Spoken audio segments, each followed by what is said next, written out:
D-Sung wiped the grease from his hands with an old cloth. The engines of the cargo ship hummed softly now, fixed and ready to fly again. He gathered his tools and placed them back in his worn toolbox. Another repair job finished. Another day of work done. He walked through the massive docking bay of Refuge Point 7. The station was huge, floating in the darkness of space. Ships of all sizes came here to rest, refuel, and repair. Beings from 100 different worlds moved through the corridors. They had fur, scales, wings, and features D-Sung had no names for. Some walked on 2 legs, others floated or crawled. But none of them walked near him. D-Sung had learned to expect this. He was human. Earth was what the galaxy called a death world, a place where everything tried to kill everything else, where gravity crushed, where weather destroyed, where creatures evolved to survive impossible conditions. The other species feared humans. They whispered about their strength, their aggression, their chaos. So they kept their distance. He made his way to the lift that would take him up through the station. A group of Sussex merchants saw him coming. They had smooth blue skin and 4 arms. They quickly moved to the other side of the corridor. Their wide eyes watched him pass. D-Sung kept his face calm. He nodded politely. They did not nod back. The lift arrived. It was empty. It usually was when he used it.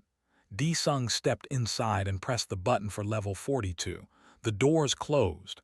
The lift rose through the station's core. He pulled out his lunch container from his work bag. Inside was rice, cooked vegetables, and kimchi. The spicy fermented cabbage was his favorite. He had made it himself in his small quarters. The smell was strong. Most aliens found it overwhelming. Some said it burned their sensitive noses. That was another reason they avoided him. The lift stopped. The doors opened to level 42. This level had an observation deck that looked out into space. It was quiet here. Not many beings came this far up during the day shift. D-Sung liked it that way. He walked down the empty hallway. His boots made soft sounds on the metal floor. The lights were dimmed here to save power. He reached the observation deck and stepped through the door. The view never failed to take his breath away. The massive window stretched across the entire wall. Beyond it was the endless black of space, filled with stars. A nebula glowed in the distance, purple and blue like a painted sky. Ships moved in and out of the station, tiny lights against the dark. D-Sung sat at his usual table. It was in the corner, away from the door. He had been eating here every day for 6 months. 6 months since he arrived at this station. 6 months of eating alone. He opened his container. The smell of kimchi rose up. He smiled a little. It reminded him of home, of Earth, of the family he had left behind to work in space. The pay was good out here. He sent most of it back to them, but he missed them. He picked up his chopsticks and began to eat. The rice was still warm. The vegetables were crisp. The kimchi had just the right amount of spice. He ate slowly, looking out at the stars. Sometimes other beings came to the observation deck. They would enter, see him, and quickly leave. Sometimes they would sit on the opposite side of the room, as far from him as possible.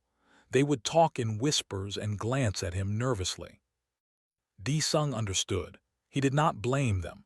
The stories about humans were frightening. Stories of wars, of violence, of a species that conquered their own deadly world through sheer will and strength. The truth was more complicated, but he had learned that explaining did not help, so he stayed quiet. He ate his lunch. He enjoyed the view. Today seemed like every other day. The observation deck was empty except for him. He was halfway through his meal when he felt something, a strange sensation, like being watched. He looked up from his food. The deck was still empty. The door had not opened, but the feeling remained. His eyes scanned the room. Nothing. He returned to his meal, probably just his imagination. Working alone for so long did strange things to the mind. He took another bite of rice. The feeling grew stronger. D-Sung put down his chopsticks. He turned slowly in his seat. His eyes moved across the observation deck. The tables, the chairs, the shadows in the corners. There, in the dim light near the far wall, something small, something that did not quite blend with the darkness. He stared at the spot. For a moment nothing happened. Then the shadow moved, just slightly, a shift of position. Whatever it was alive. Sung stayed very still. He did not want to frighten it away. His heart beat a little faster. In 6 months, no one had come this close to him by choice. No one had watched him with curiosity instead of fear. He waited, the shadow remained. He could almost make out a shape now, small, maybe the size of a child, but the details were hidden in the darkness. They stayed like that for several minutes. Sung sitting at his table, the creature hiding in the shadows, neither moving, neither speaking. Then, as suddenly as it appeared, the presence vanished. Sung blinked. The shadow was gone. The corner was empty. He stood up and walked over to the spot. Nothing. No sign that anything had been there. He returned to his table. His lunch was getting cold. He finished eating, but his mind was elsewhere. Something had watched him. Something had stayed even knowing he was human. That had never happened before. He packed up his container. He looked out at the stars one more time.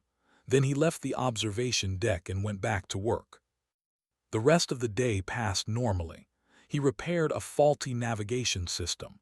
He replaced worn parts on a shuttle's landing gear. He cleaned and organized his workspace. But in the back of his mind, he kept thinking about the shadow. When his shift ended, he returned to his quarters. The room was small but functional. A bed, a desk, a small kitchen area, and a bathroom. Everything a person needed. Everything except company. He prepared dinner, more rice, more vegetables. He sat at his desk and ate while reading technical manuals on his datapad. Outside his window, the stars slowly turned as the station rotated. Before sleep, he thought about tomorrow. Would the shadow return? Was it real, or had loneliness finally made him see things that were not there? He would find out soon enough. Sung set his alarm and lay down on his bed.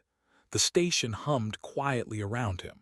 Thousands of beings living and working together, and he was alone among them all. But maybe, just maybe, tomorrow would be different. He closed his eyes and drifted off to sleep, dreaming of shadows that watch from the dark. The next day, Sung found himself looking forward to lunch. He had not felt that way in months. Usually, lunch was just a break from work, a necessary pause, but today was different. Today he wondered if the shadow would return. His morning shift went by slowly. He worked on a freighter's cooling system. The job required patience and careful attention, but his mind kept wandering back to the observation deck, to that strange feeling of being watched, to the small shape in the corner. Finally, lunchtime came. Sung washed his hands and collected his meal from his locker. Today he had packed extra: rice, vegetables, kimchi, and some sliced fruit. He was not sure why he brought more food. Maybe hopping to share it. Maybe just hopping for company. He rode the lift to level 42. His heart beat a little faster than normal. He told himself not to expect anything. The shadow had probably been his imagination, or a curious creature that would not come back after seeing a human up close. The observation deck was empty when he arrived.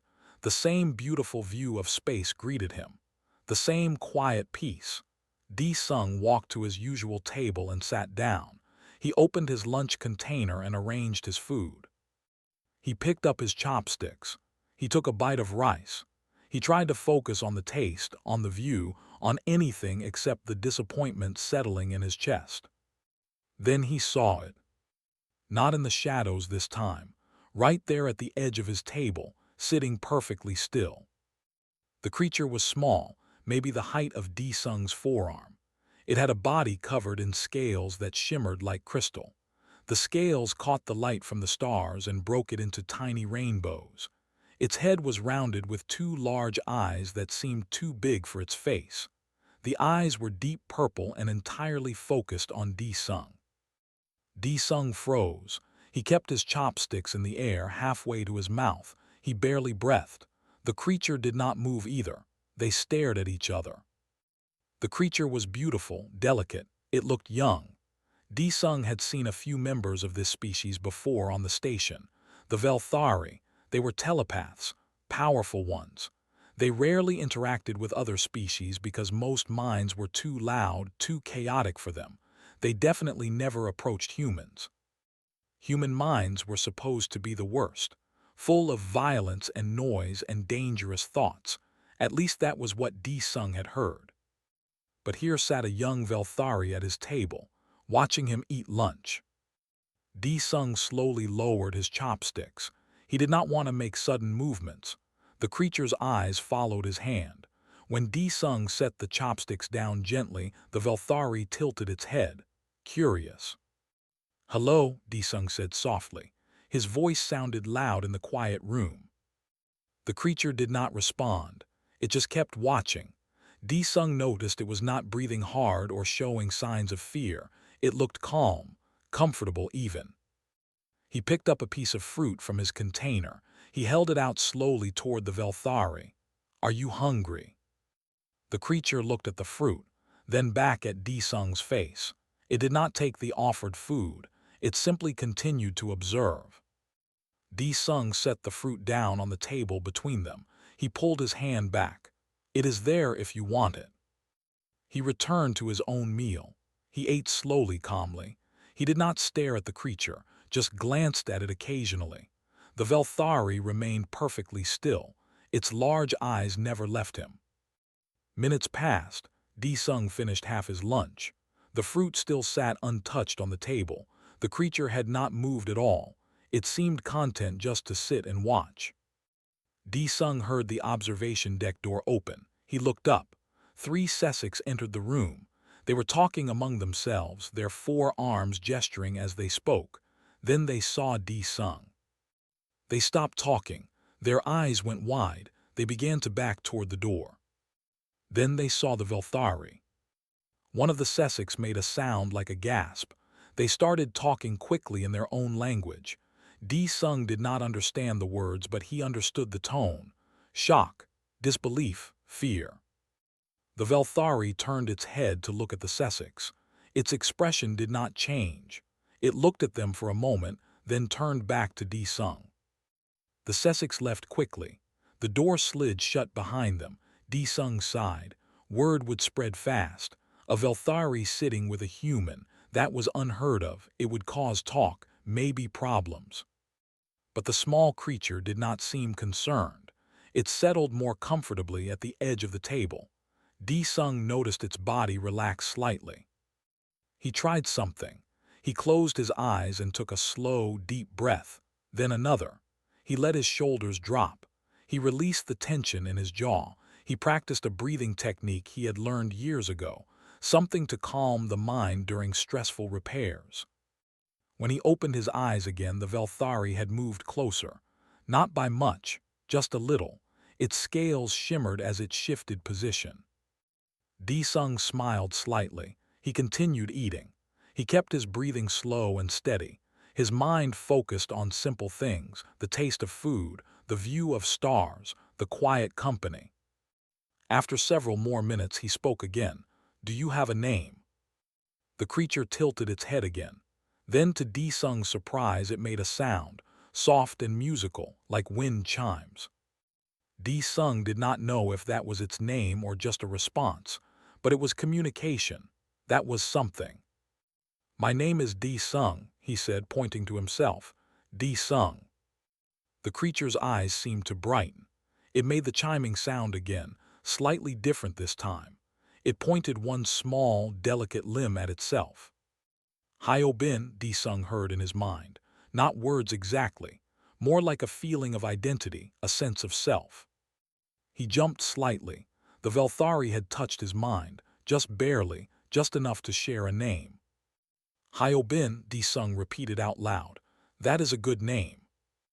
Hyobin's eyes seemed pleased. At least Sung thought so. It was hard to read alien expressions, but something in the way the small creature settled even more comfortably suggested happiness.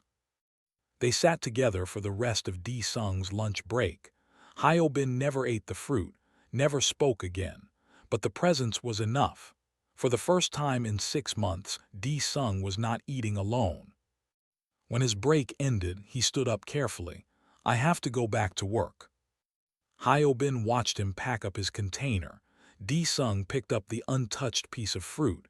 He looked at the small Velthari. Will you come back tomorrow? Hyobin made no sound, but something in Sung's mind felt warm, like a yes, like a promise. He left the observation deck.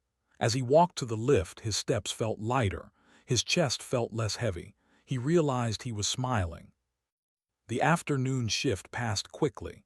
His mind kept returning to lunch, to purple eyes and crystal scales, to a name shared through thought, to the first friend he had made on the station. That evening, as he prepared dinner in his quarters, Sung thought about loneliness. He had accepted it as part of his life out here. The price of working in space. The cost of being human among aliens who feared his kind. But maybe he had been wrong. Maybe somewhere in this vast station, there were those who could see past the fear, who could sit beside him without running away. Hyobin had found something in him, something that made the young Velthari comfortable. Sung did not understand what, but he was grateful for it. He looked out his window at the stars. Tomorrow he would return to the observation deck. Tomorrow he would have lunch with a friend. For the first time since arriving at Refuge Point 7, Sung felt something close to happiness. The observation deck door opened with a soft hiss. Sung stepped through, his lunch container in hand. His eyes immediately went to his usual table. Hyobin was already there, sitting in the exact same spot as yesterday.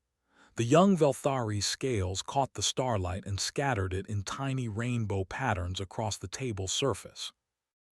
Sung felt relief wash over him. Part of him had worried it was a one-time thing, a strange moment that would not repeat, but Hyobin had come back. Hello, Hyobin, Sung said softly as he sat down. The small creature made its wind chime sound. A warmth touched Sung's mind. A greeting. He smiled and opened his lunch container. They fell into a comfortable pattern. Sung ate. Hyobin watched. Neither felt the need to fill the silence with words or thoughts. The quiet was enough. Sung was halfway through his meal when the door opened again, this time more forcefully. He looked up to see two beings enter. One was a Velthari adult, much larger than Hyobin. Its scales were deeper in color, more blue than purple. The other was a station security officer, a species Sung did not recognize. It had 6 legs and a body covered in smooth gray plates. The adult Velthari's eyes locked onto Hyobin, then onto Sung. The air seemed to grow heavier. Sung slowly put down his chopsticks. He kept his hands visible on the table, non-threatening. Hyobin turned to look at the newcomers. The small creature did not move from its spot. It did not seem frightened. The adult Velthari approached. Its movements were graceful but purposeful. It stopped a few meters from the table. When it spoke, Sung heard the words directly in his mind, clear and strong. Step away from the young one, human. Sung raised his hand slowly. I'm not forcing Hyobin to be here. Hyobin came on its own. You do not speak for Velthari young. You know nothing of our kind. The adult's mental voice was sharp, protective. The security officer moved to the side, creating a triangle with Sung and the adult Velthari. Standard security positioning, ready to act if needed. Sung stood up carefully. He took a step back from the table. You are right. I do not know your ways, but I have not hurt Hyobin. I would never hurt Hyobin. Human minds are dangerous, chaotic, full of violence. You should not be near our children. The adult moved closer to Hyobin. It reached out one limb. But Hyobin did not move toward the adult. Instead, the young Velthari made a sound, a series of chimes that grew more insistent. Hyobin looked at the adult, then back at Sung. The adult Velthari froze.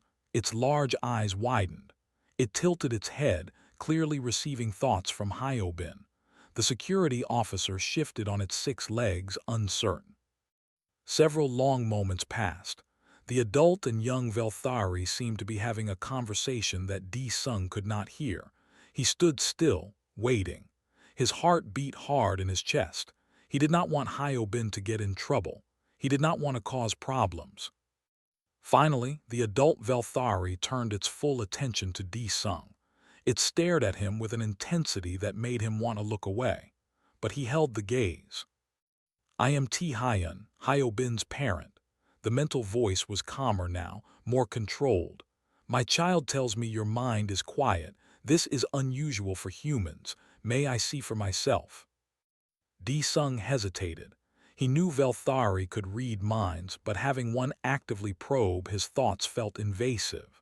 But he also knew refusing would look suspicious, like he had something to hide. Will it hurt? He asked. No, I will only observe. I will not dig deep or take memories. You have my word as a Velthari elder. Hyun's stance shifted slightly, less aggressive, more formal. Sung nodded. Okay, yes, you can look. Hyun moved closer, not threatening, just near enough to make a proper connection. Do not resist. Let your thoughts flow naturally. Sung felt the touch on his mind. It was different from Hyobin's gentle warmth. This was more thorough, more analytical, like being studied under a light. He tried to relax. He thought about his work, about fixing engines and replacing parts, about the stars outside the window, about eating lunch in comfortable silence. The presence withdrew. Hyun stepped back. The adult Velthari's expression was hard to read, but something had changed. The hostility was gone. You work alone, Hyun said. Not a question, an observation. Yes, for many months now. And you have adapted to the isolation. Your mind has become still, like deep water. Hyun looked at Hyobin, then back at Sung. This is remarkable. Most beings grow louder in their thoughts when lonely. They fill the silence with noise, but you have done the opposite. Sung was not sure how to respond. He had never thought about his mind in those terms. I just try to stay calm. It helps with difficult repairs. For young Velthari, learning to control our telepathy is hard. The station is full of minds. Loud, chaotic, overwhelming. We must teach our children to build mental shields, to find quiet spaces within themselves. Hyun's scales shimmered as the elder moved. But Hyobin is struggling. The noise is too much. The child cannot find inner silence when surrounded by outer chaos. Understanding dawned on Sung. So Hyobin comes to me because my mind is quiet. Yes, your presence provides what we call a mental sanctuary, a place of calm. Hyobin can practice building shields while near you, can learn what silence feels like. Hyun looked at the young one fondly. My child is clever, finding help in an unexpected place. Sung sat back down at the table. Hyobin immediately seemed more relaxed. I am glad I could help. Hyobin is welcome to join me any time. The security officer finally spoke. Its voice was rough, translated through a device on its chest. Is there a problem here? Hyun turned to the officer. No problem, a misunderstanding. The human is safe. My child is safe. All is well. The officer looked uncertain but nodded. I will file a report. The station administrator will want to know about this. Of course. Hyun watched the officer leave. Then the elder turned back to Sung. Other Velthari may not understand. Some will be angry that Hyobin spends time with a human. There will be talk. I do not want to cause trouble for you or Hyobin. Trouble or not, my child needs this. Needs you. Hyun moved toward the door. I must return to my duties, but I give permission for Hyobin to visit you during meal times. I trust you will keep my child safe. I will, I promise. Hyun paused at the door. You are not what I expected, Sung. Human minds are supposed to be storms, but yours is more like a still pond. It is rare, valuable. With that, the elder left. The door closed. D-Sung and Hyobin were alone again. D-Sung let out a long breath. He had not realized how tense he had been. He looked at Hyobin. That was scary.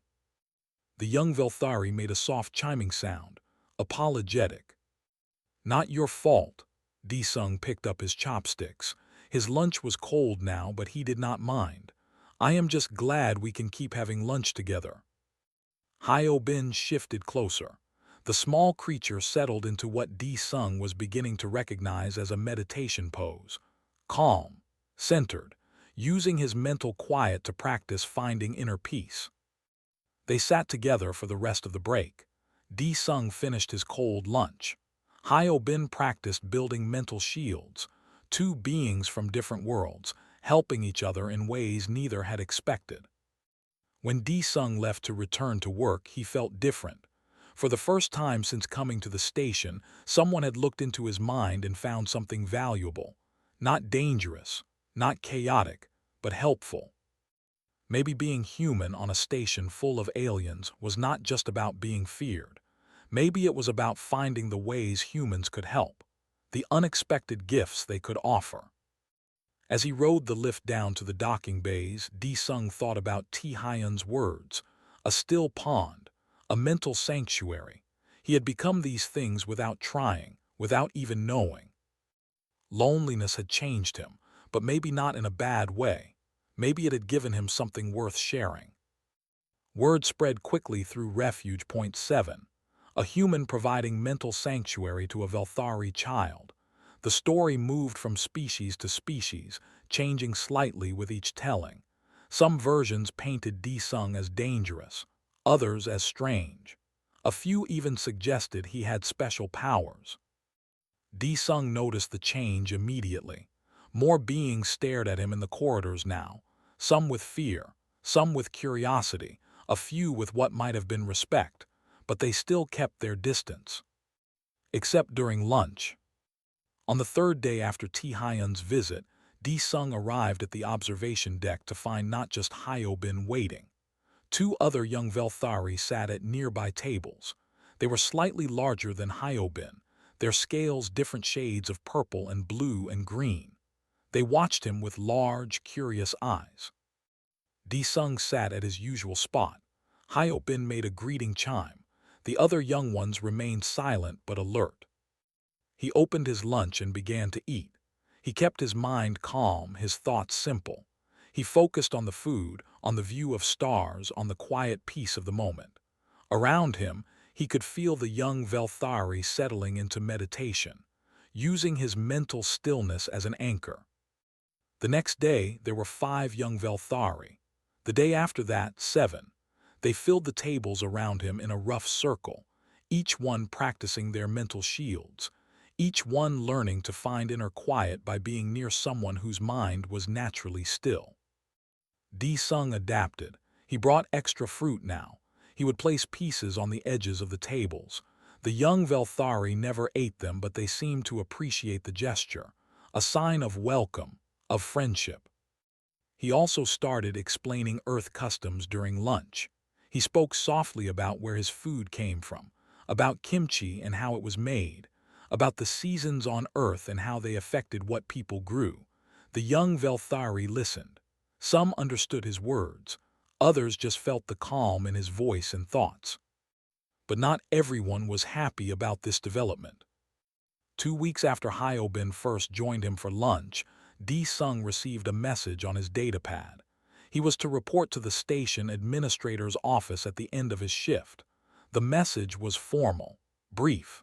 It made his stomach tighten with worry. When his shift ended, D-Sung cleaned up quickly and made his way to the administrative level. The office was large, with windows looking out over the docking bays. Ships came and went in a constant stream of light. The administrator was a Sesix named Jaiwon, smaller than most Sesix but clearly very intelligent. All 4 arms moved constantly, working on different datapads and screens at once.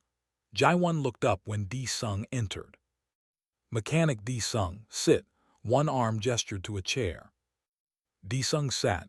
He kept his hands folded in his lap, calm, respectful.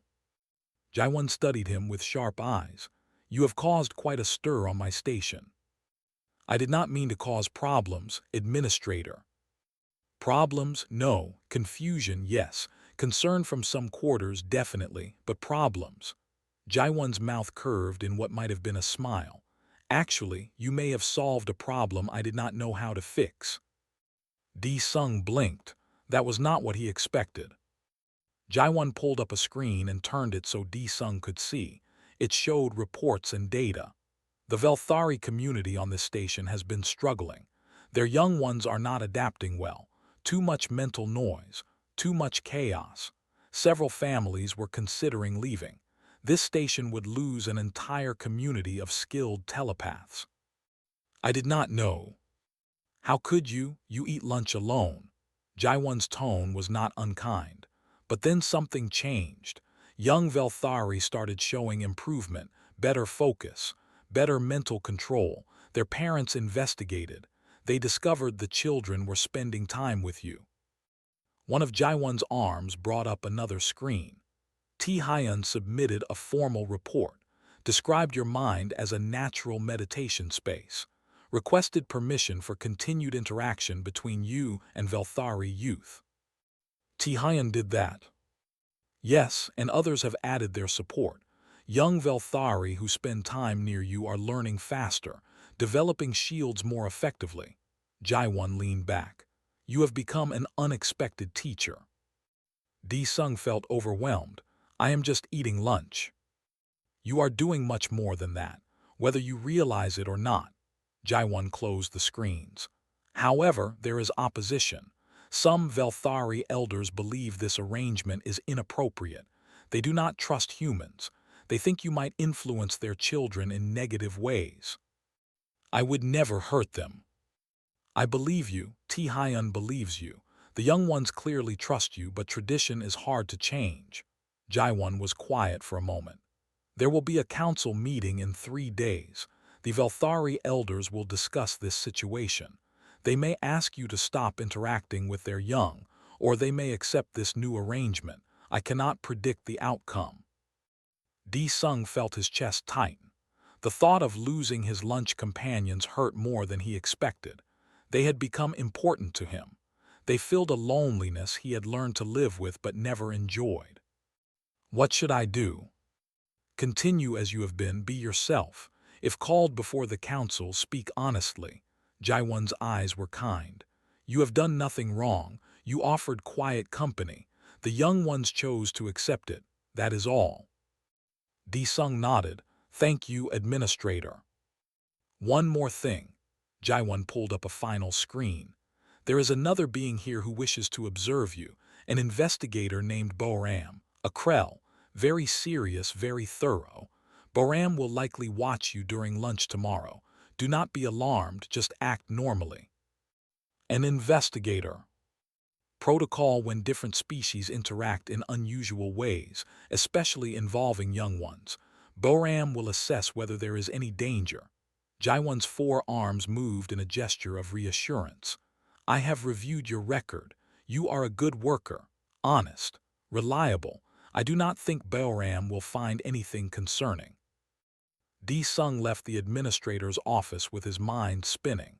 An investigator, a council meeting, elders who might forbid the young Velthari from seeing him. He had gone from eating lunch alone to being at the center of an interspecies debate. That night he could not sleep well. He kept thinking about Hyobin and the others, about their large, trusting eyes, about the way they settled into peace near him. He did not want to lose that. He did not want to be alone again. The next day dragged by slowly. Every repair seemed to take twice as long. His mind was not on his work. Finally, lunchtime arrived. Sung gathered his meal and headed to the observation deck. All 7 young Velthari were there, but so was another being, large and covered in dark brown scales, standing in the corner, watching everything with intense focus. Boram the investigator. Sung took a deep breath. He walked to his table. He sat down. He opened his lunch container. He pretended the investigator was not there. Hyobin made a greeting chime. The other young ones settled into their meditation poses. Sung began to eat. He focused on staying calm, on keeping his mind quiet, on being exactly who he had been for the past weeks. Just a mechanic, eating lunch, sharing his table with friends. Boram watched for the entire lunch period. The investigator never moved, never spoke, just observed. When lunch ended, Sung packed up his container. He nodded to the young Velthari. He walked past the investigator without looking directly at them. He went back to work. He had no idea what Boram thought, what the investigator's report would say, whether the council would allow the young Velthari to keep coming. All he could do was wait, and hope that his quiet mind had shown Boram the same thing it showed the young ones: peace, safety, a place of calm in a chaotic station. That evening, Sung looked out his window at the stars. Tomorrow he would return to the observation deck. Tomorrow the young Velthari would probably be there, and he would share his lunch with them, just like always. No matter what the council decided, he had these moments, these connections. For a lonely mechanic far from home, that meant everything. The day of the council meeting arrived. Sung went about his work as normally as possible, but his mind was not calm. He kept checking the time, kept wondering what the elders were saying, kept hoping the young Velthari would still be allowed to visit him. Lunchtime came. He gathered his meal with shaking hands. As he rode the lift to level 42, he tried to breathe slowly, to find that inner stillness the Velthari valued. It was harder than usual. The observation deck was empty. No young Velthari waited at the tables. Sung's heart sank. Maybe the council had already decided. Maybe they had forbidden the children from seeing him. He sat down anyway. He opened his container. The food looked less appealing now. He picked at it without much interest. The stars outside seemed dimmer. Then the door opened. Hyun stepped through. The elder Velthari's face was hard to read. Sung stood up quickly. "The council has made their decision," Hyun said directly into his mind. Sung waited, his hands clenched at his sides. "But before I tell you, there is an emergency. A young Velthari is missing." All thoughts of the council decision vanished. Missing who? Sun Hee, a child who has been visiting you for the past week. Sun Hee wandered away from the family quarters this morning. We have been searching for hours. Hyun's mental voice was tight with worry. The last scan showed Sun Hee in the lower maintenance tunnels, but no one can reach the child. Why not? The tunnels are too chaotic for telepaths. Old machinery, electrical fields, echoes of thoughts from workers over the years. It creates mental noise that is overwhelming. We cannot sense Sun Hee clearly enough to navigate to the child. Hyun looked at Sung with desperate eyes. We need someone whose mind is quiet, someone who can move through that chaos without being affected. Understanding hit Sung like a physical force. You need me. The council is still debating whether you should interact with our young, but Sun Hee is in danger now. I am asking you, human to human, will you help find my people's child? Sung was already moving toward the door. Show me where to go. They ran through the corridors together. Hyun moved with surprising speed. They took a service lift down into the deepest parts of the station, parts Sung rarely visited. The maintenance tunnels were old, poorly lit, and filled with pipes and cables and machinery that hummed and rattled. A group of Velthari adults waited at the tunnel entrance. They looked exhausted and frightened. When they saw Sung, some drew back, others looked hopeful. Hyun addressed them quickly. The human will search. Sung's mind can handle the noise. One of the other elders protested. We cannot trust a human with our child. We have no choice. Sun Hee has been down there for hours. The child's mental shields are weakening. If we do not find Sun Hee soon. Hyun did not finish the sentence. Sung stepped forward. I will bring Sun Hee back safely, I promise. He entered the tunnel before anyone could argue further. Immediately, he understood what Hyun meant about chaos. The air was thick with sounds, machinery grinding, steam hissing, metal creaking. For a telepath, this must be unbearable. But for Sung, it was just a maintenance tunnel, messy and complicated but navigable. He moved carefully through the narrow passages. He called out Sun Hee's name. He listened for any response. The tunnel branched in multiple directions. He used his knowledge of station layouts to guess which way a lost child might wander. He crawled under low pipes. He climbed over damaged equipment. He squeezed through gaps barely wide enough for his body. The tunnels went on and on. Minutes turned into an hour. Then he heard it, a soft sound like crying, very faint. Sung followed the sound. It led him to a collapsed section where old support beams had fallen. Between the twisted metal, he saw a small shape, purple scales catching the weak light. Sun Hee, he called gently. The crying stopped. A small face peered out from the debris, large eyes filled with fear. It is okay, I am Sung. I eat lunch with you and the others, remember. He kept his voice calm, his mind quiet just like during lunch. Sun Hee recognized him. The child made a weak chiming sound. I'm going to get you out, stay still. Sung examined the debris carefully. Several heavy beams had fallen and wedged together.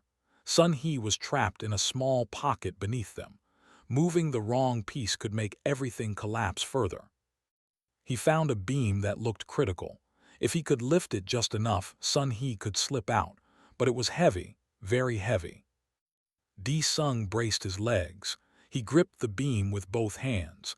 He thought about Earth's heavy gravity, about growing up on a world that made humans strong. He lifted. The beam moved. His muscles screamed. His back protested, but he kept lifting, kept pushing against the weight. The beam rose slowly, an inch, then two, then enough. Crawl out now, he said through gritted teeth. Sun Hee scrambled out of the gap. As soon as the small Velthari was clear, Sung let the beam drop. It crashed down with a sound like thunder. He stumbled backward, breathing hard. Pain shot through his shoulder. He had pulled something. His hands were cut from the rough metal, but Sun Hee was safe. The child pressed against his leg, trembling. Sung picked Sun Hee up gently. The young Velthari was so light, so delicate. Let us go home, he said softly. The journey back was slower. Sung carried Sun Hee carefully. He protected the child from sharp edges and low ceilings. His shoulder hurt badly. His hands left blood on the pipes he used for support, but he did not stop. When he finally emerged from the tunnel entrance, the Velthari adults surged forward. Hyun took Sun Hee from his arms. The elders surrounded the child, checking for injuries, sending comforting thoughts. Sung leaned against the wall. His legs felt weak. The pain in his shoulder was getting worse. One of the Velthari elders approached him. This one was very old, with scales that were almost white. You risked yourself for our young. Sun Hee needed help. You are injured. I can sense your pain. I will be fine. Sung tried to straighten up but winced. The elder studied him with ancient eyes. I was one who opposed allowing our young to spend time with you. I believed humans were too dangerous, too chaotic, too violent. Sung said nothing. He just waited. I was wrong. The elder touched Sung's uninjured shoulder lightly. You had every reason to refuse. You owed us nothing. Yet you went into danger without hesitation. You used your strength not to harm, but to protect. This is not the action of a violent mind. Other elders were gathering now. They looked at Sung differently than before. Hyun stepped forward, still holding Sun Hee. The council was divided. Half wanted to end the interactions. Half wanted to allow them to continue. But I think the decision is clear now. The old elder nodded. The young Velthari will be permitted to spend time with Mechanic Sung. Not just permitted, encouraged. Any being who would risk their own safety for our children has proven worthy of trust. Sung felt relief flood through him, then dizziness. He had lost more blood than he realized. Hyun noticed. Get him to medical now. The next thing Sung knew, he was lying on a bed in the station's medical center. His shoulder was bandaged. His hands were wrapped. A medical drone hovered nearby, monitoring his vital signs. Jaewon, the administrator, stood by the bed. You are a hero, Mechanic Sung. Word of your rescue is spreading through the station. I just did what anyone would do. No, you did what only you could do. Only your mind could navigate those tunnels. Only your strength could lift that debris. Jaewon's 4 arms moved in a gesture of respect. The Velthari have officially requested that you be given a new role. They want you to work with their young as a mental discipline instructor. Sung's eyes widened. I am just a mechanic. You were just a mechanic. Now you are something more. Over the following days, things changed rapidly. Sung still worked on ships, but now he also spent time with young Velthari, not just at lunch but in the evenings too, teaching them about mental stillness, about finding peace in chaos, about the quiet strength of a calm mind. Other species began to notice. Some asked if their young could join the sessions. Slowly, Sung's meditation classes became multi-species gatherings. Beings who had feared humans now brought their children to learn from one. The observation deck was no longer a lonely place. It was designated as an official cross-species meditation center. Tables were rearranged, cushions were added, but Sung's original table remained in the corner, his spot, where it all began. Months later, Sung sat at that table. Hyobin was there, of course, but so were Sun Hee and 5 other young beings, some Velthari, some from other species, all learning, all finding peace. He opened his lunch container. The smell of kimchi rose up. Several of the young ones had learned to tolerate the smell. Some even claimed to like it. Sung looked out at the stars. He thought about his journey, about loneliness that became wisdom, about isolation that became strength, about a simple mechanic who learned he had something valuable to offer. He had come to this station expecting to work alone, to send money home, to endure the fear and distance of other species. Instead, he had found purpose, community, friends. Hyobin leaned against his arm, scales shimmering. The young Velthari had grown stronger, more confident, but still chose to sit beside Sung during lunch. Thank you for joining me, Sung said quietly. A warm feeling touched his mind. Not words, just gratitude, affection, the mental equivalent of a smile. Other beings passed by the observation deck. They waved at Sung. Some stopped to chat briefly. The fear was gone, replaced by respect, by friendship. Sung finished his lunch surrounded by his students and friends. The stars shone beyond the window. Ships came and went. The station hummed with life. He was no longer the lonely mechanic eating by himself. He was Sung, teacher, protector, friend, a human who showed the galaxy that sometimes the greatest strength comes from the quietest places. And every day, at lunch, he shared that quiet strength with anyone who chose to join him.